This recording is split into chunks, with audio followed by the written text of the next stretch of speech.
I'm going to tell you a little bit about my family. My name was Edna Mae Sweeten. I was born in Blanche, Missouri. I married my husband in 1928 in Orange, Texas. My mother died in Burkmanette, Texas. She burned to death up in the oil field country, and we had a little coal stove. So she was teaching my aunt how to tat, make lace stuff. And she poured coal oil, kerosene, on these hot coals. And it flamed up and caught her long black hair.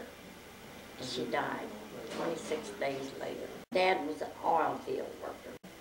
My stepmother was rich. I was about 13 years old when I left home. I went to live with one of my aunts, and that was my uncle's wife. And I went to live with her in Orange, Texas. That's where I met my husband. And he was 21, 22, and I was 15. We had 7 sons.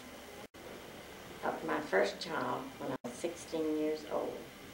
I had my second child when I was a little over 17. I had my third child when I was a little over 18, and I had my 4th child when I was 21.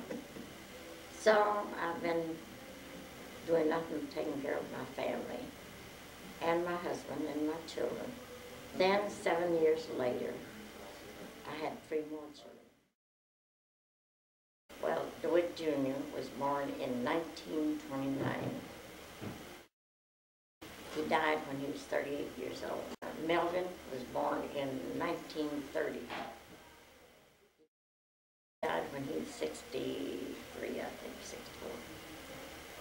Gene was born in Lake Charles, Louisiana. He's still living, he's 64. And then Charles lives in Vegas, and he's 62. Where was he born? Lake Charles, Louisiana. And then Jerry was 54, and he had an accident. He was born in Momo, Texas. And then Paul was born in 1943, Lake Charles, Louisiana, the one I'm living with now. And he has a wonderful wife and 4 children. And they have a beautiful home. It's just like a picture book. So then Donnie was born in 1946. He was born in Lake Charles, Louisiana. He died in 1993. I didn't say when my husband died. He died in 1976. He was 71 years old. That's my life history. Well, it was nothing. They just went to school and it was regular children. They didn't give me any trouble. I heard you dressed them in little white shorts and white shirts. Yeah. And you washed them and starched them every day to go to Catholic school. That's right. And I didn't have but one suit for them, so I washed that suit, starched it, ironed it, and they went to Catholic school. And everybody said, Mrs. Hector, how do you keep your children so nice and clean? I said, oh, I don't know, it's nothing to it. And I'd wash them on the rub board, and I'd wash them and starch them and iron them.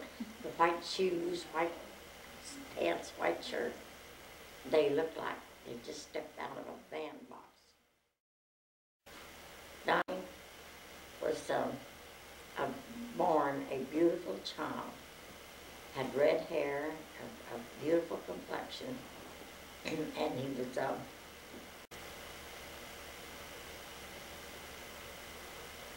we thought we were doing the right thing.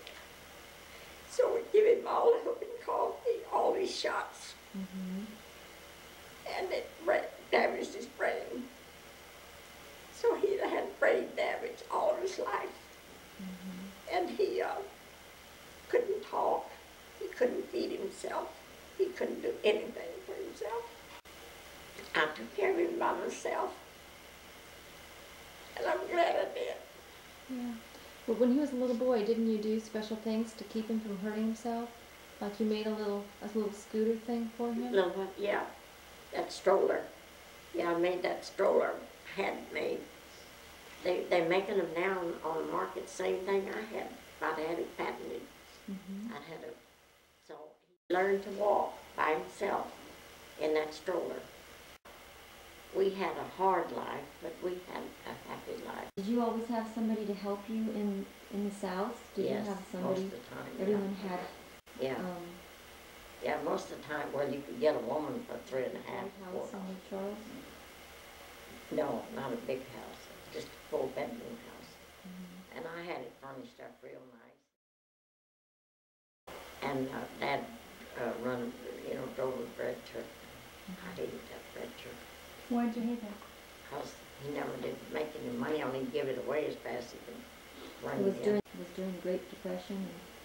And I worked hard helping him run the truck. You know, I did all the calling in the orders, checked the men in, did all that.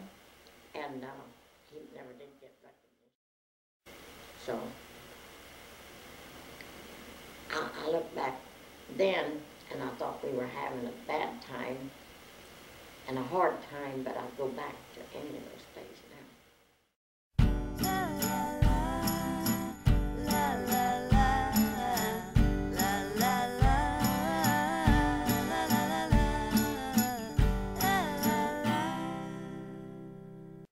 He was, I tell you, we didn't have anything in the house. We slept in one little single bed, Dad, Junior, and me.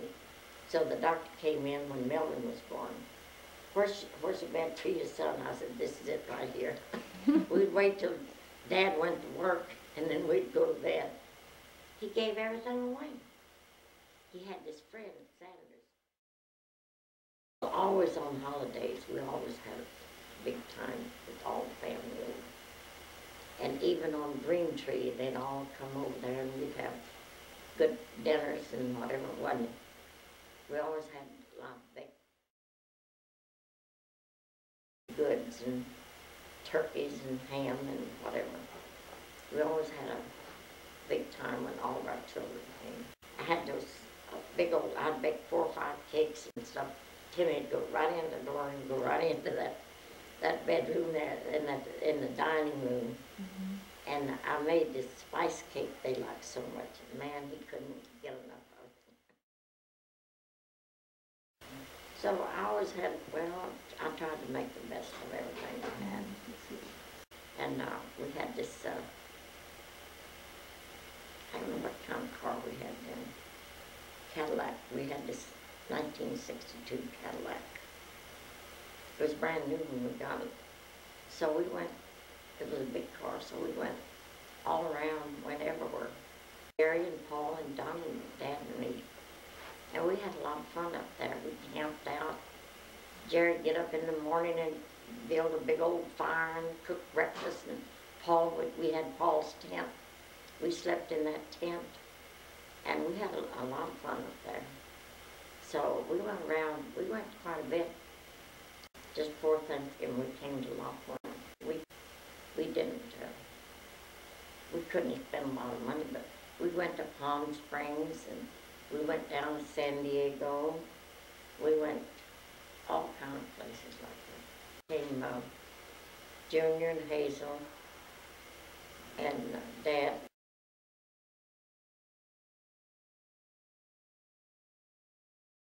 And Jerry, Donnie, and Charles. We all came to Lockwood. And we got a little ranch, you know, little